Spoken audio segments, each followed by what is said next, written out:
What the strengths program is designed to do when you really boil it down to size is this.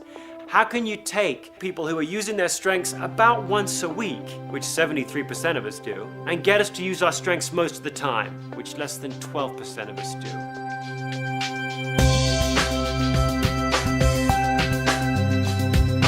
You know, you read the business press and you're led to believe that there are such things as great companies and then not so great companies. But if you look closer, you realize that that's a fiction. There are no such things as great companies. There are great teams and not so great teams. And if you work for a not so great team in a supposedly great company, it feels not so great. The experience of the team trumps the experience of the company. When we go into a company, we study their best teams in the hopes of finding out what they have in common, in the hopes of perhaps building more teams like their best teams. And when you do that, when you go into a company and study the best teams, you make one discovery.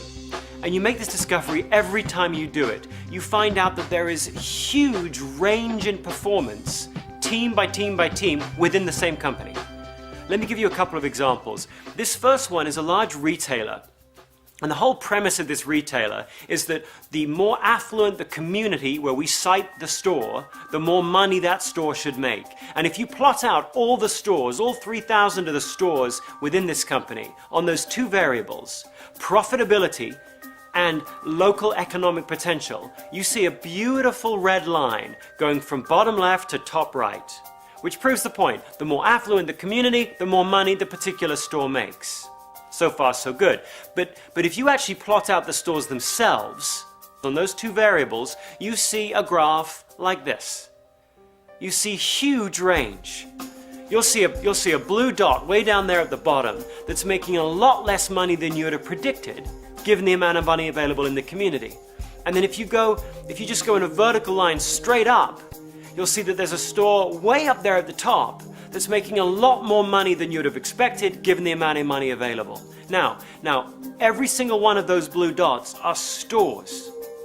They've got about 100 people working in those stores, and they've got a whole bunch of customers coming into those stores. Well, this isn't one company, is it? It's either the store at the bottom there, or the store way up there at the top. And those two stores don't feel the same. They don't feel the same to customers, and they don't feel the same to employees. What goes on in that store at the top? What is different about that store that is so completely outperforming the rest? And when you look inside a company, you don't just see differences in terms of profitability or performance team by team by team. You see differences in all kinds of outcomes. Here's an example looking at employee turnover. This happens to be a large automobile company, and this is their dealership network. I'm going to show you the top 10% of dealers as compared to the bottom 10% of dealers on number of people who quit last year. Not that were fired, they just left. Now the promise this company makes to you is not just that they make great cars, although they do make great cars, it's that the quality of the sales and service people in the dealership are going to be so fantastic that when you experience it, you won't even consider going anywhere else to buy or service your car. Alright, so here's the top 10% compared to the bottom 10% of dealers on number of people who left last year. Well, here, as you can see, the top 10% lost in total last year 42 people, which works out to be about 8% turnover, which isn't bad. The bottom 10% lost 847 people last year. Now remember, this is the same company. These people are doing the same job. They're paid in the same way, same training. They're selling the same car to the same kinds of people in the same kinds of towns. And yet some of those teams can keep their people, while others seem to be bleeding their talent profusely. Why? What's the difference between the great teams and the not so great teams inside a company? We found that there is one question which predicts most effectively, most consistently, whether you'll be on a high-performance team or a low-performance team. At work, do you have an opportunity to do what you do best every day? At work, do you have an opportunity to use your strengths every day? Those teams where people say that they do, massively and consistently outperform those teams where people say that they don't. Even if people are slightly positively deluded about what their strengths are, it doesn't seem to matter. If you feel as though your strengths are being used more often, more frequently, more consistently, you'll be more profitable, more productive, you're more likely to stick around, you're less likely to have accidents on the job, you're less likely to sue if you do have accidents on the job, you're less likely to steal. Almost any outcome you care to think of seems to be driven by whether you, the employee, feel as though your strengths are in play. About 7 or 8 years ago, I wrote a book called Now Discover Your Strengths, and in that book there was a poll where a very simple question was asked. The question was this: which do you think will help you be most successful in life? Building on your strengths or fixing your weaknesses? Which do you think? In the US, turns out the US is actually the most strengths-focused nation in the world. 41% of people, back in the year 2000, 41% of people would bet their career, their success, their satisfaction, their contribution on leveraging their strengths. 59% of people said they would fix their weaknesses. In Britain, 38% of people would bet their life on their strengths. Canada, 38%, all the way down to Japan and China. Japan and China, 24% of people in those countries would bet their career, their performance on leveraging their strengths.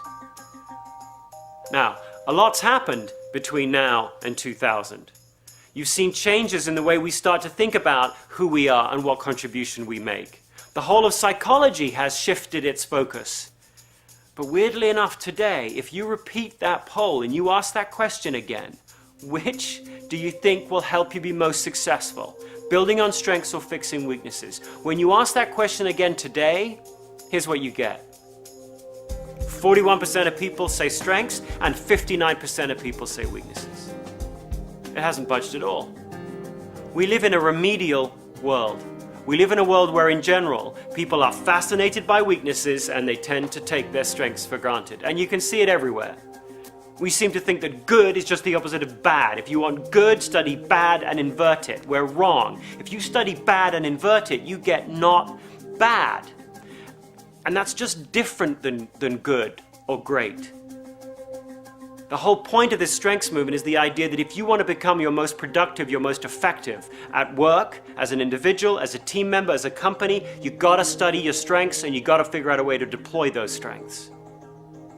And I tell you what, if you wanted to figure out whether or not you were building a strengths-based life or a strengths-based team or a strengths-based company, you wouldn't just ask what people believe, would you? You'd ask what people talk about. So here's a question that we asked to figure out what people talk about.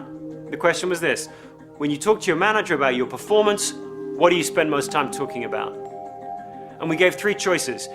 We talk about my strengths, we talk about my weaknesses, or we don't talk about that stuff at all. And here's the data. As you can see, most people are either talking about their weaknesses or they're not talking about strengths or weaknesses at all. Less than a quarter of people are even talking about their strengths. One final question. I mean, if you really wanted to know if you were building a strengths-based life or a strengths-based team, you wouldn't just ask about conversations, and you wouldn't ask what people believe. You'd ask what people do, wouldn't you? You'd ask what people do. Well, here's a question which asks what people do, a simple question.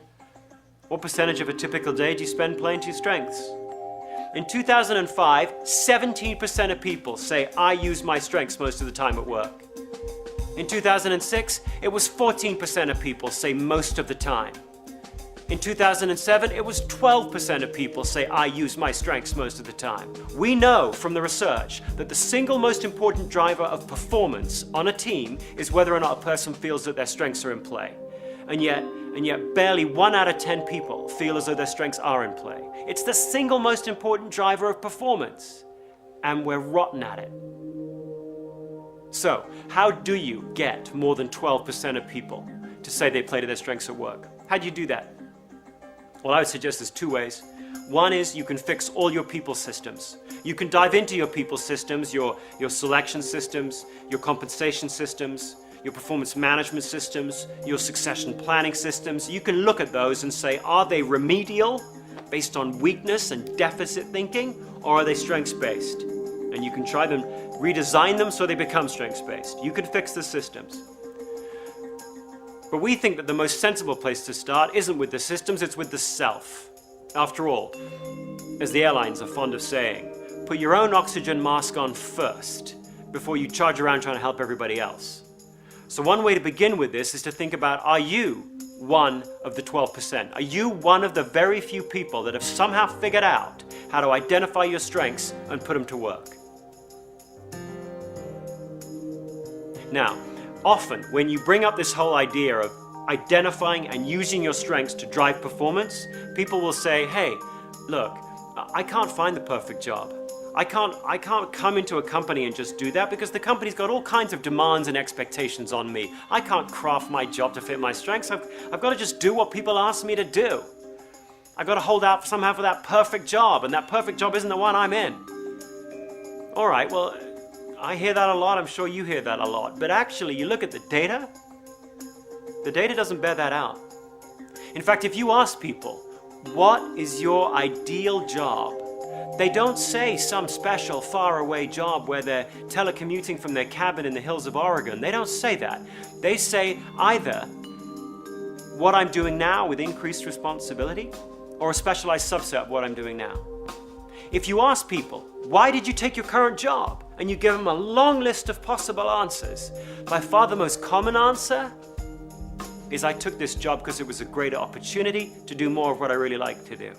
If you ask people, how often do you feel an emotional high from your job? Most people say that happens at least once a week.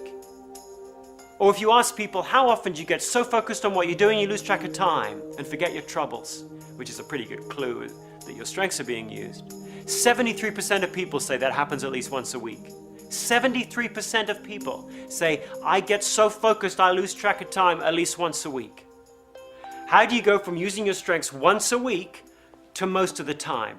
How do you take a responsible stand for your strengths, figure out what they are, gradually push your time toward them, and talk with others about what you're doing persuasively enough so everyone is thinking about how can you make your greatest and longest lasting contribution to this company?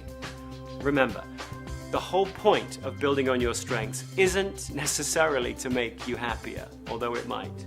The point of it, as the data shows, is to drive performance. The best companies aren't great companies. They are simply an accumulation of fantastically great teams. And great teams are built upon individuals who take their strengths seriously and figure out how to put them to work.